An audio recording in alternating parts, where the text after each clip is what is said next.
temanmu yang sejati adalah teman yang membuat kamu jadi benar, bukan teman yang selalu membenarkan kamu. Berapa banyak pejabat-pejabat hancur karena selalu dibenarkan oleh lingkungannya. Bapak benar Pak, Bapak bijaksana Pak, itu tepat Pak, benar. Buang angin pun kata kelilingnya, wah Bapak sehat. Bapak Ibu hadirin yang saya hormati, dari jumlah bulan yang 12 itu Allah jelaskan minha arba'atun hurum. Ada 4 bulan yang disebut bulan yang dihormati, bulan yang disucikan, bulan yang diharamkan. 4, 3 bergandengan, 1 agak terpisah. Yang bergandengan itu Rajab, Sya'ban, Ramadan. Yang agak terpisah itu Muharram. Ini 4 bulan yang dihormati disebut Ashhurul Hurum. Saudara-saudara, Muharram ini salah satu dari 4 bulan yang istimewa. Kenapa? Banyak peristiwa besar yang terjadi di bulan Muharram. Hampir semua nabi dan rasul berkaitan dengan Muharram ini. Hampir semua nabi dan rasul. Kita akan kutip beberapa saja dalam konteks kekinian. Pertama, Allah menerima taubatnya Nabi Adam pada hari ke-10 bulan Muharram. Adam itu bapak moyang kita. Dosanya 1, makan buah khuldi, dikeluarkan dari surga. Kita dosanya banyak, kepengen masuk, nggak nyambung. Hai Adam, dari tidak ada kamu saya adakan. Saya perintahkan tinggal di surga. Merasa sepi sendirian, saya ciptakan Siti Hawa supaya kamu tenang. Kamu boleh nikmati semuanya. Ini boleh, itu boleh, ini boleh, itu boleh. Makan, makanlah yang kau mau. Minum, minumlah yang kau suka. Pakai, pakailah yang kau senang. Satu yang saya minta, jangan dekati pohon khuldi. Itu kau tidak sanggup, keluar. Diusir dari surga. Sujud Nabi Adam, kata riwayat 40 tahun sujud, membaca Rabbana zalamna anfusana wa illam taghfir lana wa tarhamna lanakunanna minal. Itu namanya istighfarnya Nabi Adam. Istighfar itu kan mengucapkan astagfirullah, basmalah, membaca bismillah. Jangan kayak teman saya disuruh banyak-banyak baca istighfar, benar-benar dia baca istighfar, istighfar, istighfar. Bukan itu maksudnya. Nah, maka salah satu amalan yang sangat dianjurkan di bulan Muharram ini memperbanyak istighfar. Tidak ada orangnya yang tidak. Ayo jujur, ini yang kumpul di sini semua, ada nggak yang nggak punya dosa?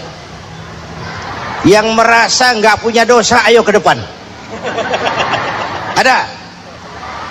Tidak ada. Setiap kita, entah kecil entah besar, sengaja, terlupa, pasti mempunyai yang namanya khilaf dan salah. Dan Allah Tuhan kita bukan Tuhan pendendam. Allah Tuhan kita Tuhan yang ramah dan rahmah. Hai manusia, dosamu banyak, tapi ampunanku lebih banyak. Salahmu besar, rahmatku jauh lebih besar. Kau sujud di hadapanku, aku bangga melihatnya. Kau menangis di hadapanku, aku senyum melihatmu. Kau berjalan menujuku, aku berlari menyambutmu.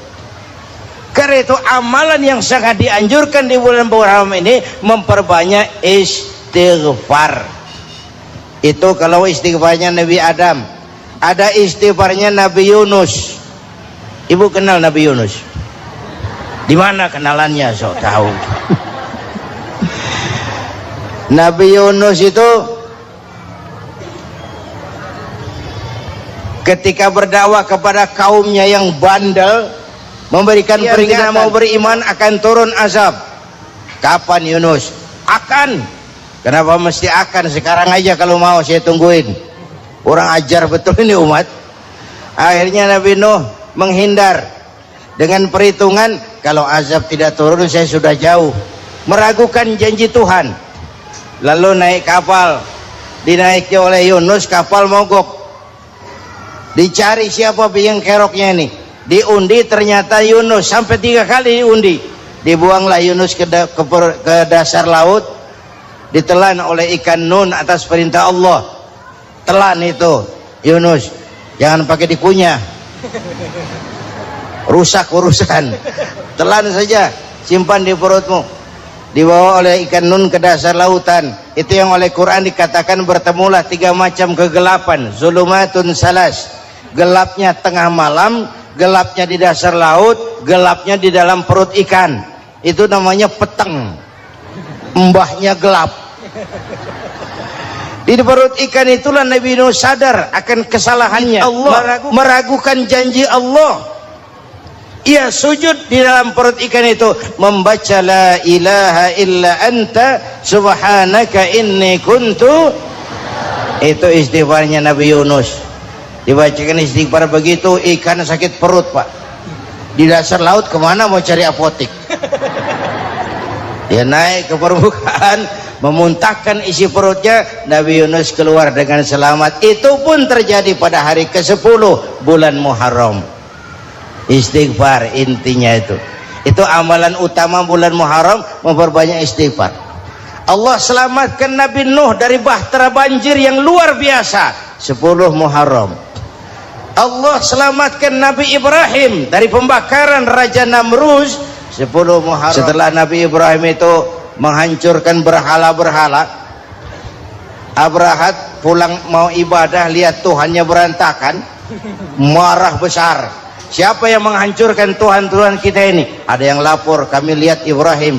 Tangkap. Belum ada bukti, tangkap dulu yang penting, bukti belakangan. Tangkap. Wah, dikerahkanlah aparat, tangkap Nabi Ibrahim, disidang langsung oleh Abrahat, oleh Namrus maksud saya. Ibrahim, kau yang menghancurkan berhala-berhala kami ini, Tuhan-Tuhan kami. Siapa bilang? Ada yang lapor. Saya dengar enggak semua berhala itu hancur, ada yang paling besar, angkat tangan, saya lihat ada kampak di tangannya. Barangkali yang besar itu iseng tuh, yang kecil-kecil dikampakin. Tanya aja sama dia, kamu gila?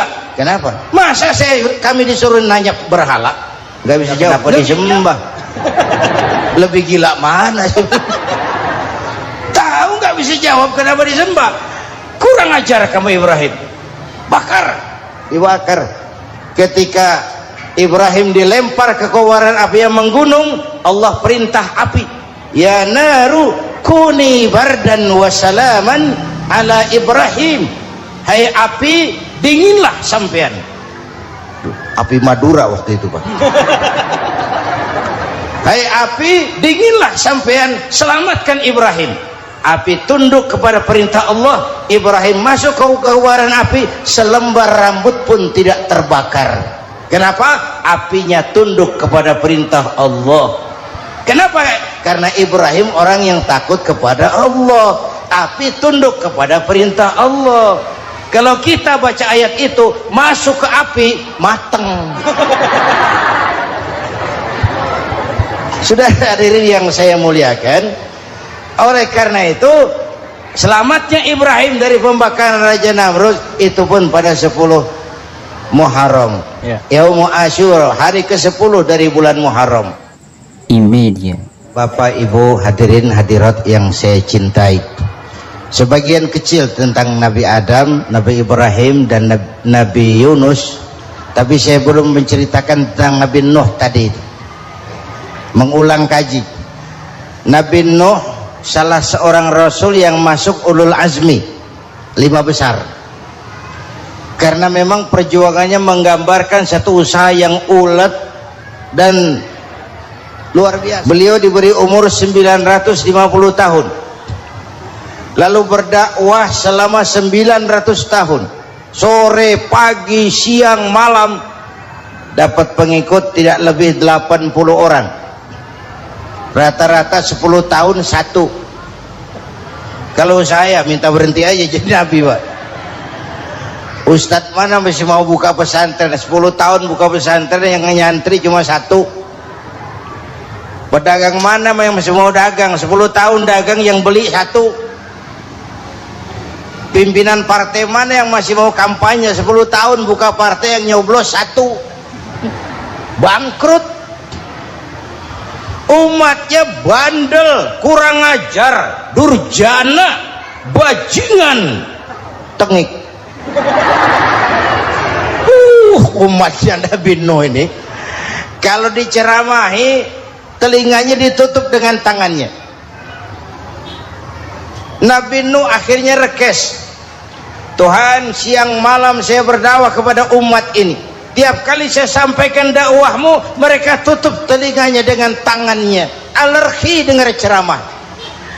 Apa itu ceramah? Non profit. Saudara-saudara, jadi mau kamu gimana, Nuh? Sudah Tuhan, habiskan saja orang kafir. Nanti kalau punya anak, anaknya pun kafir moyangnya sikat habis. Biasanya kalau bapak kalong, anak kampret. Bapak nyolong, anak nyopet. Fotokopi gimana aslinya? Habiskan saja. Itu mau kamu, Nuh? Iya. Oke. Nanti aku turunkan banjir, Nuh, buat kapal. Dengan apa saya harus buat kapal, Nuh? Ya dengan kayu, kata Tuhan. Kayunya dari mana, Tuhan? Ya dari pohon, Nuh. Pohonnya belum ada, Tuhan. Ya tanam dulu, Nuh. Bikin kapal, kayunya nanam pohon. Apa artinya? Perjuangan perlu kesabaran. Sukses itu ada prosesnya. Nggak bisa simsalabim abracadabra lalu kita mau sukses. Semua ada prosesnya. Walaupun kenyataannya begitu. Sukses banyak bapaknya, gagal itu yatim. Kalau kita sukses banyak yang ngakuin. Yang baru ketemu pakai manggil encing. Ketemu baru, tapi sukses banyak bapaknya. Gagal yatim, nggak ada yang mau ngakuin kalau kita gagal itu. Udah bikin kapal dengan kayu di tengah kampung, bikin kapal ini. Bayangkan di tengah kampung bikin kapal, orang kafir makin menjadi-jadi. Lihat Nuh, kenapa? Makin sarap. Bikin kapal di tengah kampung, mau belayar kemana? Tuh lihat, kalau orang nggak tahu tujuan, mountain setengah jalan. Proses yang dinilai bukan finalnya. Ya kayak gitu kesimpulannya. Saya enaknya sendiri. Bikin kapal, kapal mendekati selesai. Ini orang kafir rame-rame datang ke kapal Nuh. Mau apa? Buang najis. Sakit perut, berangkat ke kapal Nabi Nuh. Nongkrong, dapat 2-3 tumpuk, pulang. Lantai kapal dengan najis manusia. Inilah perjuangan. Bukan jalan raya lurus bertabur bunga di kanan kirinya. Banyak unak rendu, caci maki, antipat, segala macam. Nuh. Ada orang tua dasar kafir, kurang ajar, sudah stroke berangkat juga ke kapal Nuh. Mau buang najis, pincang-pincang digotong orang. Selesai buang najis, dia bangun mau pulang, pegangan tiang kapal terpeleset, jatuh di atas tumpukan najis. Terjadi keajaiban, yang struknya sembuh, lumpuhnya hilang, berangkat digotong-gotong pulang, jalan gagah sekali. Tapi orang kampungnya heran, ente sudah sembuh? Sudah. Berobat di mana? Kok begitu paten? Di kapal Nuh. Masih banyak.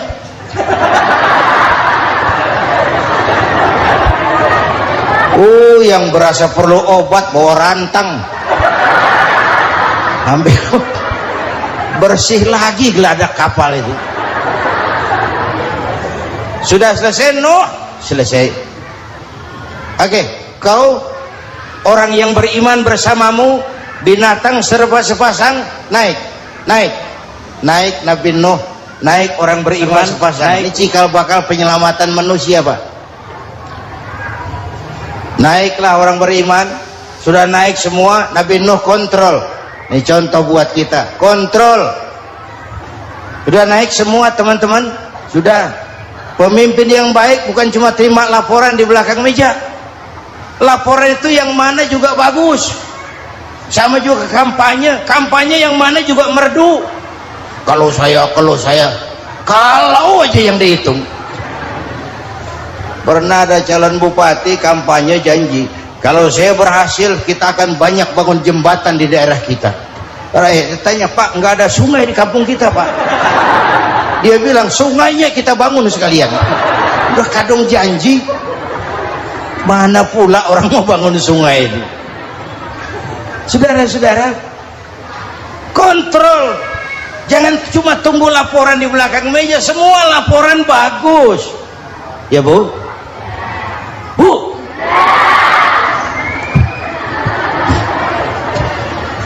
Nabi Nuh kontrol. Sudah naik semua? Sudah Nuh.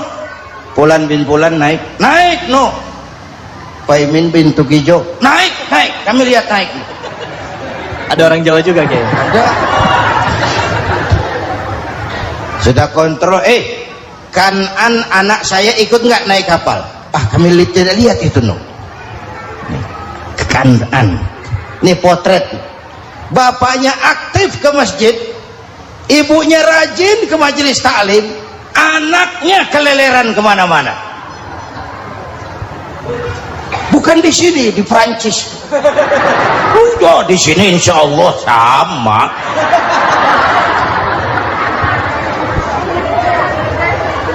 Nuh karena sayang anak, Nuh karena cinta anak, Nuh karena tanggung jawab anak, cari naik ke atas kapal. Lihat Kanaan, anak saya, nggak lihat Nuh. Turun ke ruang bawah, periksa lagi. Mang, ayah Kanaan di dia. Jamaah Tasik ini rupanya di dalam. Tuh ayah Mang. Ayah ke mana ya budak ini? Turun ke bawah Kanaan tuh. Orang nano raketok. Rombongan Jawa Tengah. Naik ke atas buritan. Dari buritan kelihatan ternyata Kanaan tidak ikut naik kapal, kumpul di darat bersama orang kafir. Ini potret kita sekarang. Kumpul sama orang kafir, hanyut anak-anak kita, ditelan budayanya orang kafir, ditelan tradisinya orang kafir, ditelan pergaulannya orang kafir. Nuh karena sayang anak dari atas manggil. Dalam Quran dijelaskan itu. Karena Nabi Nuh di atas, Kanaan di bawah, teriak, ya bunayyarkam ma'ana. Begitu dalam Quran ayatnya. Coba ini pakai gaya memanggil supaya kelihatan ke gambar, kira-kira Nuh manggilnya begitu. Ini namanya gaya dakwah, Pak. Kalau ceritanya datar nggak menarik. Maka Nuh memanggil Kanaan, ya bunayyarkam ma'ana. Kata yang dengar, ini gaya orang manggil, ya bunayyarkam ma'ana. Kanaan, kesini nak, naik kapal sama papi. Kan di bawah itu kata, nggak mau papi, John di sini saja. Kata Nuh, jangan nak, Allah sedang murka, akan turun banjir.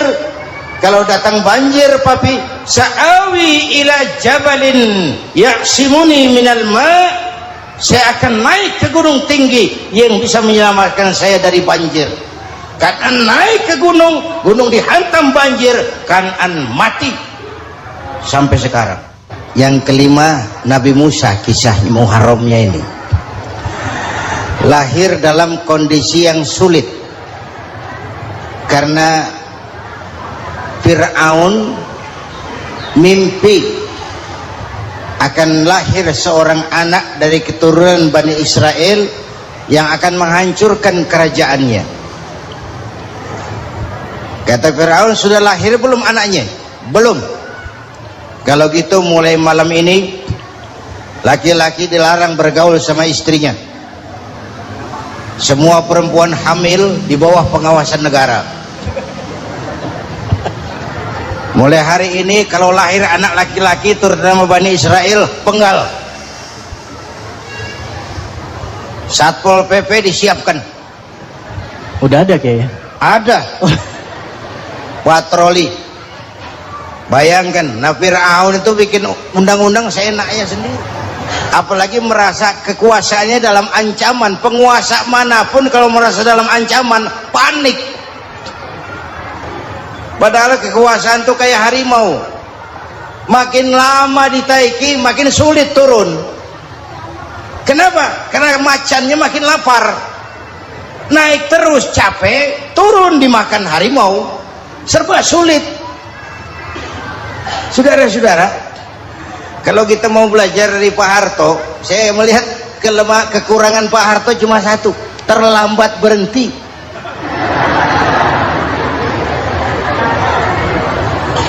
Terlambat berhenti. Di sekelilinginya banyak tukang-tukang jilat, tukang-tukang semir. Pak, kalau tidak ada bapak kami bagaimana, Pak? Bapak Ibu hadirin yang saya hormati, tapi kehendak Allah terjadi. Lahirlah Musa, bayinya dihanyutkan di sungai Nil. Bayi sudah menderita, dihanyutkan di sungai Nil, dan akhirnya besar di lingkungan istana Fir'aun. Diriwayat oleh Ratu Aisyah, perempuan Fir'aun, setelah mulai berjuang, terjadilah itu. Musa dan pengikutnya dikejar oleh Fir'aun sampai di tepi laut. Allah wahyukan, Musa, lempar tongkatmu ke laut. Dalam kondisi darurat, mukjizat tiada jalan. Kondisi darurat. Kalau tidak, mukjizat itu maunya Allah, bukan maunya Nabi. Nabi nggak kuasa, Allah yang mau. Tapi hidup Nabi bukan mukjizat, manusiawi. Tidak mentang-mentang ada mukjizat tongkat, tiap sulit main tongkat, nggak usah berjuang kalau begitu. Itu darurat menyelamatkan umat. Tongkat dilempar ke laut, laut terbelah. Laut terbelah.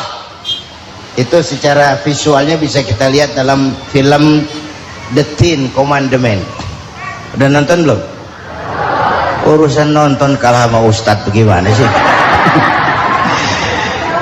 Ten Commandments, 10 firman Tuhan. Tekniknya bagus loh. Bagaimana laut terbelah? Musa lewat, Fir'aun mengejar. Musa sampai di ujung sana, Fir'aun masih di sama tengah perjalanan. Laut nutup kembali. Laut menutup kembali, Fir'aun tenggelam, cengap-cengap di lautan. Begitu nafas sampai di tenggorokan, Fir'aun sambil cengap-cengap itu, amantu bi Rabbi Musa wa Harun. Duh, kalau begini mah saya juga percaya sama Tuhannya Musa. Malaikat maut jengkel, goblok loh, terlambat sekarang, ditenggelamin terus, modar. Musa selamat, Fir'aun mati, jenazahnya, jasadnya terdampar di pinggir laut. Beberapa waktu kemudian ditemukan di balsam, diawetkan. Itu sesuai janji Quran, wa kadzalika nunajjika bi badanika litakuna liman khalfaka ayah. Kami selamatkan badan kamu agar jadi pelajaran bagi orang-orang sesudah kamu nanti. Janji Quran tepat. Janji itu 14 abad yang lalu. Jasad Fir'aun ditemukan, dimumi, diawetkan, dibalsam di bawah nama Farao Ramses II. Sekarang tersimpan di Museum Negara di Mesir. Kapan-kapan nanti ibu main ke Mesir, mampir. Naik ojek paling berapa itu? Oh, orangnya tinggi, hidungnya mancung, pokoknya pantaslah jadi Firaun. Selamatnya Musa di kejaran Firaun di ujung sana itu terjadi pada hari ke-10 bulan Muharram, yang oleh orang Nasrani diperingati dengan hari raya Paskah. Mereka melaksanakan puasa mensyukuri nikmat keselamatan dari kejaran Fir'aun. Makanya kalau kita ikut puasa di bulan Muharram bukan mengikuti syariatnya Nasrani, salah, karena Nabi mengajarkan, itu sumbernya, bukan ikutan sama ibadahnya Israel, tapi memang agama ini kan merupakan mata rantai. Datang Rasul baru melengkapi Rasul sebelumnya, datang Rasul baru melengkapi Rasul sebelumnya, mata rantai yang berkaitan. Setelah Muhammad selesai, selesailah tugas Nabi dan Rasul, selesailah misi Nabi dan Rasul. Tidak ada Nabi lagi sesudah Nabi Muhammad. Itu harga mati, titik, nggak ada kompromi. Siapapun sekarang ini nggak datang ngaku jadi Nabi, wajib tidak percaya, wajib tidak percaya. Tapi kaitannya memang kita bilang Nasrani, orang bahasa Arab, bahasa Ibraninya Nazaret, Nasiroh, Nazaret, itu beda dialek. Kita Daud, dia David.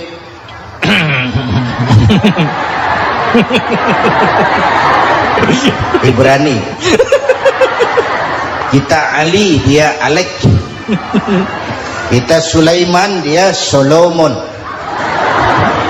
Kita Camat, dia Comot. Ini yang ngomong ini comot sembarang. Ini dia. Bapak dan Ibu jamaah yang saya cintai, pertanyaan pertama, hijrah qalbiyah. Ada hijrah badaniyah, hijrah fisik yang dilakukan Nabi dan sahabat dari Mekah ke Madinah, itu hijrah badaniyah. Ada hijrah qalbiyah, hijrah hati, dan ini yang kita perlukan sekarang, karena refleksinya akan membias kepada alur kehidupan. Kalau hati kita mau berhijrah, fisik akan ngikuti. Hijrah dari tempat, dari malas ibadah menjadi rajin ibadah. Hijrah dari maksiat kepada yang ma'ruf, dari berpecah belah menjadi bersatu. Hijrah seperti itu yang sangat kita perlukan. Apalagi masyarakat ini paternalistik. Kita harus hijrah mental sekarang ini. Maka yang disampaikan tadi benar, seorang ketua MK siap mengundurkan diri kalau terbukti anak buahnya terlibat suap.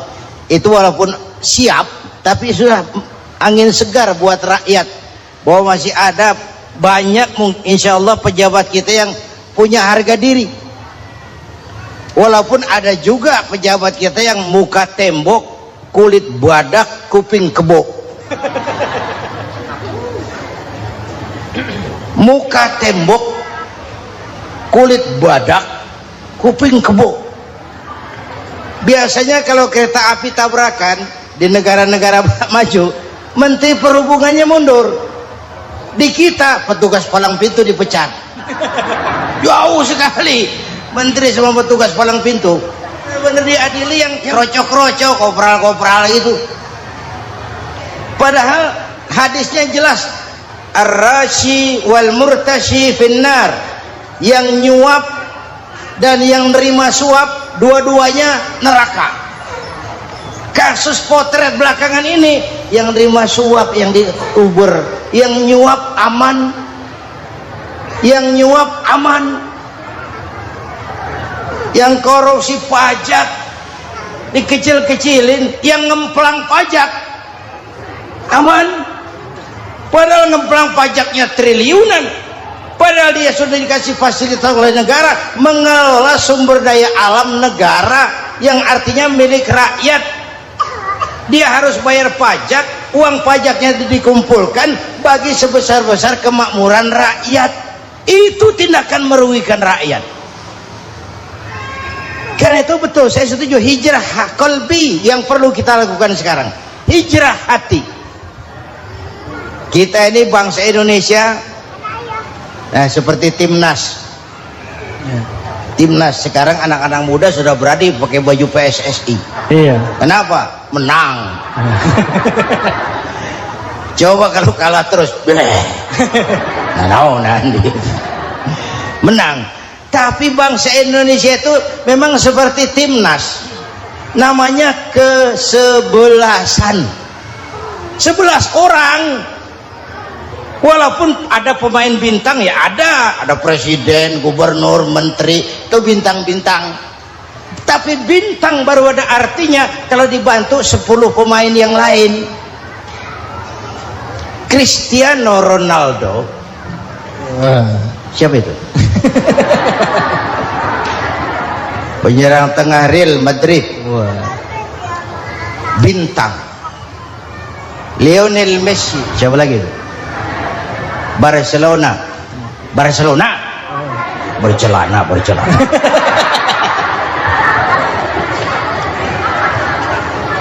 Michael Rooney, bintang Manchester United. Ronaldo baru bintang, Messi baru bintang kalau ada 10 pemain yang lain. Bagaimanapun hebatnya Cristiano Ronaldo, kalau sendirian lawan satu kesebelasan babak belur. Itulah kita bangsa Indonesia, kita satu kesebelasan, harus saling memperkuat.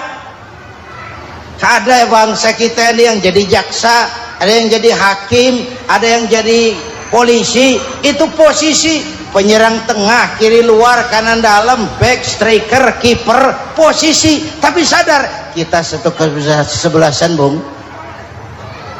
Jangan bikin gol ke gawang sendiri. Kalau punya bola bagus, operan dong sama temannya. Yang bisa menciptakan gol, operan. Ada yang jadi pengusaha besar, bagus boleh. Punya untung besar, operan. Kasih masjid, kasih pesantren, operan. Ini kesebelasan kita kalau punya bola pelitnya setengah mati, Pak.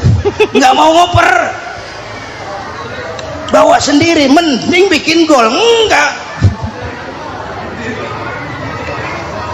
Kita ini satu kesebelasan. Satu sama lain harus saling memperkuat.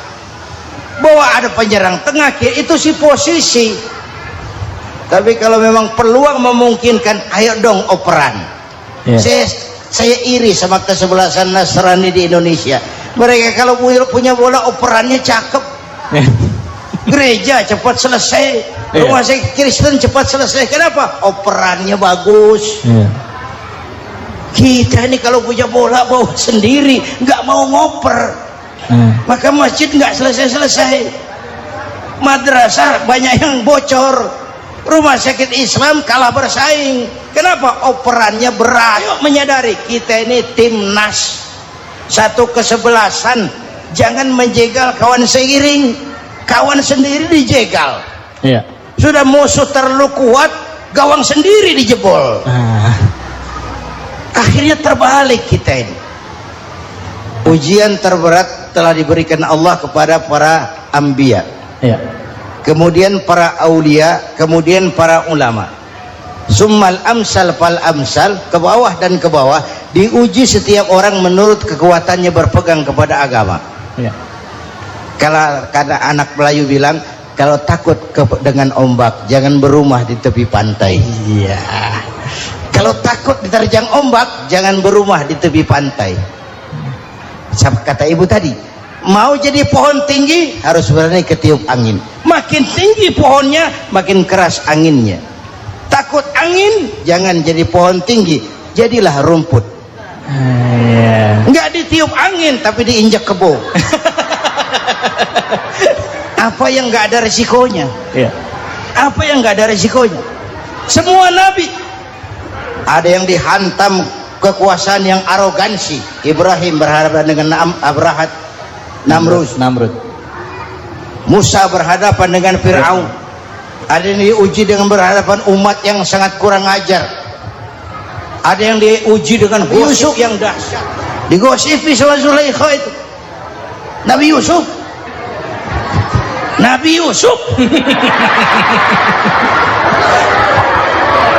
Nabi Yusuf. Iya. Yang namanya gosip itu kan menyebarkan keburukan orang. Kalau benar saja hukumnya ghibah. Iya. Kalau salah hukumnya fitnah. Fitnah lebih bahaya dari pembunuhan. Benarnya ghibah, salahnya fitnah. Saudara hadirin yang saya hormati, jadi resiko itu biasa. Tidak ada yang tanpa resiko. Kalau takut ombak, jangan berumah di tepi pantai. Tinggal bagaimana kita menyikapinya. Kalau kita dewasa, ini bagian ibadah saya kurang, mungkin karena dia omongin orang, tambah pahala saya. Mungkin karena dia omongin orang, tambah pahala saya. Maka saya ngadepi gosip sepatah pun saya nggak ngomong. Saya cicing wae cicing. Saya percaya masyarakat tuh punya filter. Amin. Insyaallah. Saya percaya Tuhan tuh nggak tidur.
Aku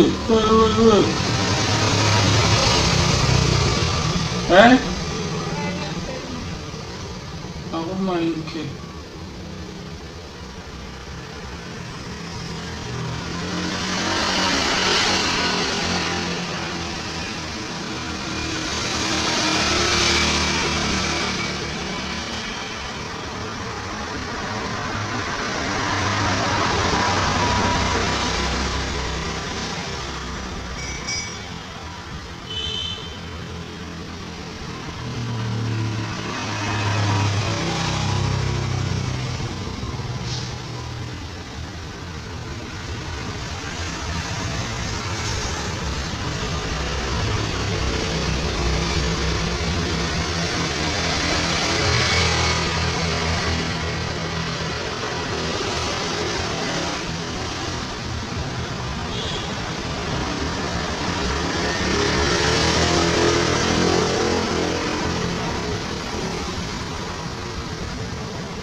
Thank